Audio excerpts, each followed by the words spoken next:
যখন জিলহজ মাসের 9 তারিখ চলে আসে, অর্থাৎ আরাফার দিন থেকে শুরু করে ফজরের নামাজ থেকে শুরু করে 13 তারিখ আসর পর্যন্ত মোট 23 ওয়াক্ত নামাজে তাকবীরে তাশরিক পাঠ করতে হয়। এই তাকবীরে তাশরিক আল্লাহু আকবার, আল্লাহু আকবার, লা ইলাহা ইল্লাল্লাহু, আল্লাহু আকবার, আল্লাহু আকবার, ওয়ালিল্লাহিল হামদ। বলেন আমার সাথে, বলেন আল্লাহু আকবার, আল্লাহু আকবার, লা ইলাহা ইল্লাল্লাহু, আল্লাহু আকবার, আল্লাহু আকবার, ওয়ালিল্লাহিল হামদ। তাকবীরে তাশরিক প্রত্যেক ব্যক্তির জন্য ফরজ নামাজের পর একবার পাঠ করা ওয়াজিব।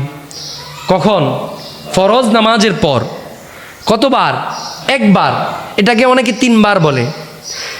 এটার মূল নিয়ম হলো যে ফরজ নামাজ যখন শেষ হয়ে যাবে, এই শুধু আইয়ামে তাশরিকের আমল হলো ইস্তিগফারের আগে, আল্লাহুম্মা আনতাস সালাম ওয়া মিনকাস সালাম তাবারাকতা ইয়া জাল জালালি ওয়াল ইকরাম, এটার আগে, মানে সালাম ফিরানো শেষ, সে কি পড়বে?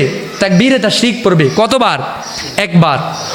পুরুষেরা পড়বে স্ব উচ্চ সুরে, আর মহিলারা পড়বে আস্তে আস্তে।